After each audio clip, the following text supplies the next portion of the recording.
Message അയച്ചുകൊണ്ടിരിക്കുക, അപ്പൊ ശ്രദ്ധിച്ചില്ല.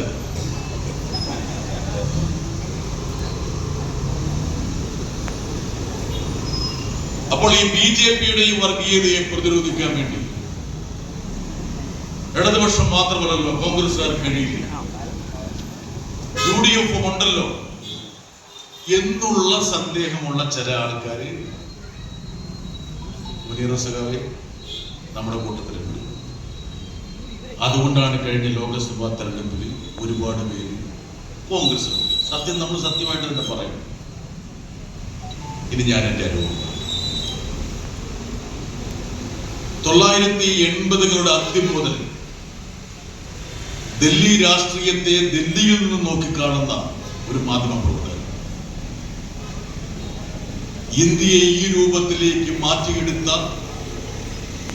ഒരുപാട് ഇരുണ്ട മുഹൂർത്തങ്ങളിലൂടെ കടന്നു പോകാനുള്ള നിർഭാഗ്യമുണ്ടായ ഒരു മാധ്യമപ്രവർത്തകൻ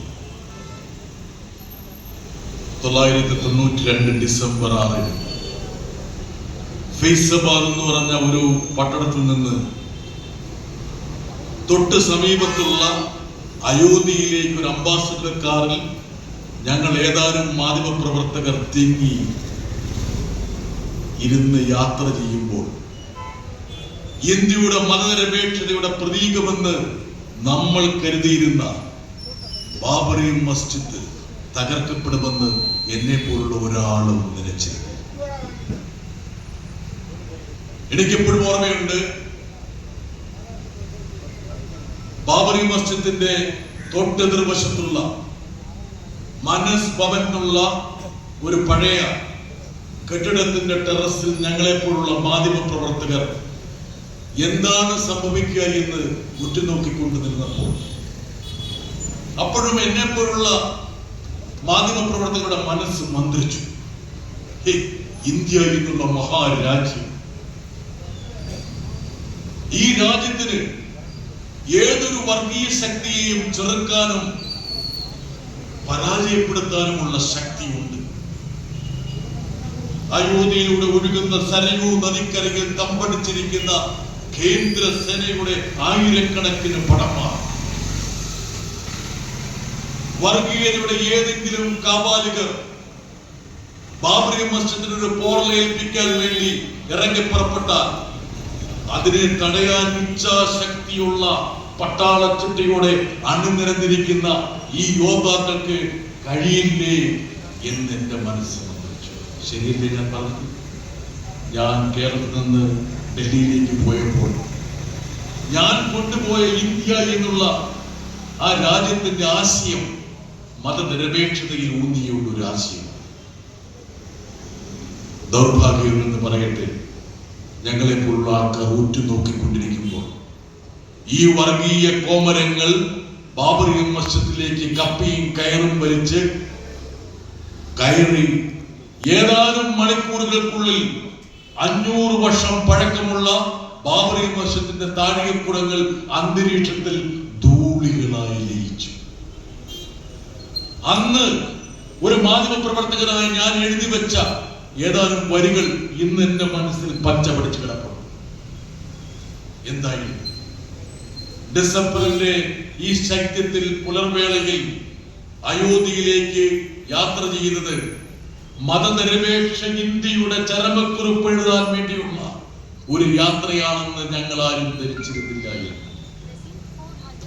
അന്ന് ഒരു വരി കൂടി ചേർത്തു, ഇന്ത്യ ഇരുട്ട് തുടങ്ങിയിരിക്കുന്നു, ഇരുളവയാർന്ന ഒരു ഗർത്തത്തിലേക്ക് ഇന്ത്യ പതിച്ചിരിക്കുന്നു. ഒരുപക്ഷെ ഞാൻ എഴുതിയ വാക്കുകളുടെ പ്രവചന സ്വഭാവം അടിവരയിട്ടുകൊണ്ട് ഇന്ത്യ പിന്നീട് ഒരു ഇരുണ്ട തമോ ഗർത്തത്തിലേക്ക് പതിച്ചു.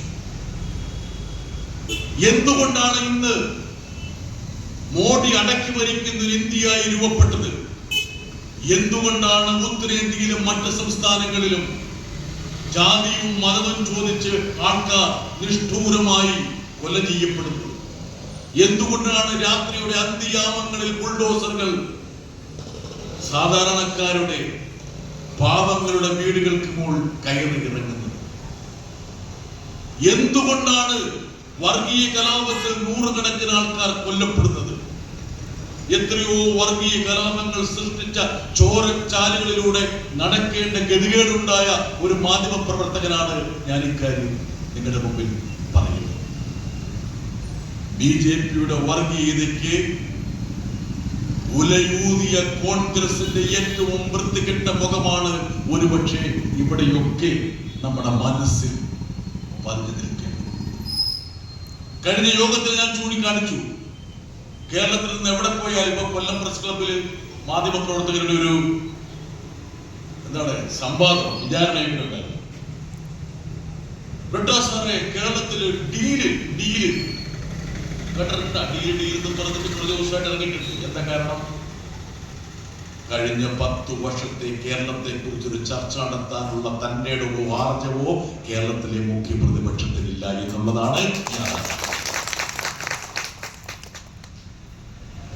കേരളത്തിന്റെ ഏത് മേഖലയെ കുറിച്ചുള്ള സംവാദത്തിലേക്ക് പോയാലും അത് പരാജയത്തിലേക്ക് കലാശിക്കുകയുള്ളൂ. ഒരു പുകമറ സൃഷ്ടിക്കുക, വിവാദം സൃഷ്ടിക്കുക, അങ്ങനെ 10 വർഷം മുമ്പുള്ള ഒരു ഇരുണ്ട കേരളത്തെ കുറിച്ചുള്ള ഒരു ചർച്ച കേരളത്തിലെ ജനങ്ങളുടെ മുമ്പിലേക്ക് വരാതിരിക്കണമെങ്കിൽ ഇതാണ് ഏറ്റവും നല്ല തട്ടിപ്പ് എന്ന് കോൺഗ്രസ്സുകാർ തിരിച്ചു. അങ്ങനെ കഴിഞ്ഞ 2 ആഴ്ചയായിട്ട് കോൺഗ്രസിന്റെ മുഖ്യമന്ത്രി, എത്ര മുഖ്യമന്ത്രി സ്ഥാനാർത്ഥികളാണ് കോൺഗ്രസിലുള്ളത്? എത്ര പേരാണ്? 12. എത്രയാണ് സാഹിബേ? 12 പേര്. മുനീറ ചേച്ചി എത്ര പേരുണ്ട്? എത്ര മുഖ്യമന്ത്രി സ്ഥാനാർത്ഥികളുണ്ട്? എത്ര? 8 പേരുണ്ട്. അമ്മ എത്ര പേരുണ്ട് മുഖ്യമന്ത്രി സ്ഥാനാർത്ഥികൾ കോൺഗ്രസിൽ? നമുക്കൊരു നേതാവേ ഉള്ളൂ. ഇച്ഛാശക്തിയോടെ കേരളത്തെ മുമ്പോട്ട് നയിക്കുന്ന ഒരു നേതാവ് നമുക്കുണ്ട്. ആ നേതാവ് എന്ന് പറയുന്നത് നമ്മുടെ ഹൃദയവികാരങ്ങൾ ഉൾക്കൊള്ളാൻ കഴിയുന്ന ആർജവവും ശേഷിയും പ്രതിബദ്ധതയുമുള്ള നേതാവ്. ആരായിരിക്കും കോൺഗ്രസിനെ നയിക്കുക? ഈ തെരഞ്ഞെടുപ്പിന്റെ ചൂടിൽ പോലും ഇന്നയാള് മുഖ്യമന്ത്രിയാകും, ഇന്നയാള് മുഖ്യമന്ത്രിയാകില്ല എന്നുള്ള തർക്കത്തിലല്ലേ അവർ ഏർപ്പെട്ടിരിക്കുന്നത്. 10 വർഷം മുമ്പ് കേരളം ഭരിച്ചൊരു ഗവൺമെന്റ് ഒന്ന് പാളി നോക്കുക. ഇങ്ങോട്ട് കാറിൽ വന്ന സമയത്ത് നിങ്ങളുടെ പ്രിയങ്കരിയായ ചിന്താ ജെറോം ആ പരസ്യത്തെ കുറിച്ച് പറഞ്ഞു. എന്തായിരുന്നു പരസ്യം? PR-ന്റെ ഒരു പരസ്യം. നിങ്ങൾ പത്രം വായിക്കുന്ന ആൾക്കാരൊക്കെ രാവിലെ എഴുന്നേറ്റപ്പോൾ ഞെട്ടിപ്പോയിട്ടുണ്ടാവും. പവർ കട്ട് 4 മണിക്കൂർ, ആശുപത്രിയിൽ മരുന്നില്ല, സ്കൂളുകൾ അടച്ചുപൂട്ടുന്നു, റോഡുകളിൽ കുണ്ടും കുഴിയും. ഞെട്ടിപ്പോയോ? ഞെട്ടും. എന്താ കാരണം? ഞെട്ടാതിരിക്കാൻ മുമ്പുള്ള വ്യത്യാസമാണ് ആ ഞെട്ടൽ നിങ്ങളുടെ മനസ്സിൽ സൃഷ്ടിച്ചത്. ഇതല്ലല്ലോ കേരളം. കേരളം മാറിയല്ലോ. ഞാൻ കാണുകയും കേൾക്കുകയും അനുഭവിക്കുകയും ചെയ്യുന്ന കേരളം ഇതല്ലല്ലോ എന്ന് നിങ്ങളെ കൊണ്ട് ചിന്തിപ്പിച്ചത്, നിങ്ങളെ ഞെട്ടിപ്പിച്ചത് ഈ 10 വർഷം മുമ്പുള്ള കേരളത്തിന്റെ യഥാർത്ഥ നിജസ്ഥിതി എന്താണെന്ന് മനോരമയും മാതൃഭൂമിയും നൽകിയ വാർത്തകൾ മാത്രം വെച്ചുകൊണ്ട് PR തയ്യാറാക്കിയ പരസ്യമാണ്. ആ 10 വർഷം പിന്നിലേക്ക് ഒരു ചർച്ച പോയാൽ പരസ്പരം പോരടിക്കുന്ന, തമ്മിലടിക്കുന്ന, കുതികാൽ വെട്ടുന്ന സർക്കാർ ഓഫീസുകൾ അടച്ചിട്ടാൽ എന്താണ് പ്രശ്നം? 5ാമത്തെ മന്ത്രിയില്ലെങ്കിൽ ഞങ്ങൾ കലാപക്കൊടി ഉയർത്തുമെന്ന് പറയുന്ന മുസ്ലിം ലീഗ് അങ്ങനെ അധികാരത്തിന്റെ അപ്പകഷ്ണങ്ങൾക്ക് വേണ്ടി തമ്മിലടിക്കുന്ന ഒരു വിഭാഗം. കേരളത്തിലെ എല്ലാ വികസന ദൗത്യങ്ങളെയും പിന്നോട്ട് വലിച്ചു തള്ളുക. ഇവിടുത്തെ ദേശീയപാത വികസനത്തെ കുറിച്ചൊന്നും ഞാൻ പറയണ്ട. ഇപ്പൊ നിങ്ങളൊക്കെ ഇടയ്ക്കിടയ്ക്കെങ്കിലും ദേശീയപാതയിലൂടെ കയറി പോകുന്ന ആൾക്കാർ. ഏതെങ്കിലും ഒരു വികസന ദൗത്യം കല്ല് മാത്രം കൊണ്ടിടുക, കല്ല് മുളച്ചാൽ അത് ഭാഗ്യമെന്ന് വിചാരിക്കുന്ന ഒരു ഭരണാധികാരി. ആ ഒരു കാലഘട്ടത്തിലേക്ക് കേരളം മടങ്ങുമോ മടങ്ങില്ലേ എന്നുള്ള ഒരു ചർച്ച ജനസമക്ഷം ഉണ്ടാകാതിരിക്കാൻ വേണ്ടിയാണ് ഇങ്ങനെയുള്ള ഒരു ഡീലുമായിട്ട് ഇവര് ബോധപൂർവം. പിന്നെ ഡീലുണ്ട്, എന്താണ് ഡീല്? ഞാൻ പറഞ്ഞത് ഏതാനും ദിവസങ്ങൾക്ക് മുമ്പ് രാജ്യസഭയിലേക്ക് ഒരു തെരഞ്ഞെടുപ്പ്. നിരവധി സംസ്ഥാനങ്ങളിൽ. ഏതൊക്കെ സംസ്ഥാനത്തായിരുന്നു? പറ. ഒരു ചോദ്യം ചെയ്തു കഴിഞ്ഞാൽ അത് ഉത്തരം വരുന്നവരെ എനിക്ക് കാപ്പി കുടിക്കാൻ വേണ്ടിയിട്ടാണ് ഞാൻ ചോദിക്കുന്നത്. മനസ്സിലായ? പറ, എവിടെയൊക്കെയാണെന്ന് രാജ്യസഭാ തെരഞ്ഞെടുപ്പ്? ചേച്ചി പറ, എവിടെയൊക്കെയാണെന്ന്. ഞാൻ എവിടെ പോയാലും ഒരാളെ പിടിക്കുള്ളൂ. ബീഹാറില്. എന്താ പേര്? നമ്മുടെ പേരെന്താന്ന് ചോദിച്ചു. ബാബുവിന് കൈയടി കൊടുക്കുക. നിങ്ങളെല്ലാം കൂടി ഉത്സാഹമായിട്ട്. ബീഹാറിലുണ്ടായിരുന്നു, ഒറീസയിലുണ്ടായിരുന്നു, ഹരിയാനയിലുണ്ടായിരുന്നു. ബീഹാറിലെ 3 കോൺഗ്രസ് MLA-മാർ BJP പക്ഷത്തേക്ക് കൂറുമാറി. എന്റെ സ്നേഹിതനായിട്ട് AD സിംഗ് എന്ന് പറഞ്ഞ ഒരു RJD സ്ഥാനാർത്ഥി, അദ്ദേഹം തെരഞ്ഞെടുപ്പ് അഭിമുഖീകരിക്കാൻ വേണ്ടിയിട്ട് പറ്റലേക്ക് പോകുന്നതിന് മുമ്പ് ഒരു 5 മിനിറ്റ് ഞങ്ങൾ ഒരു ചായ കുടിച്ച് സംസാരിച്ചപ്പോൾ AD സിംഗ് പറഞ്ഞു, ബ്രിട്ടാസെ, എനിക്ക് കിട്ടേണ്ട വോട്ട് എനിക്ക് കിട്ടും കൃത്യമായി 41 വോട്ട്.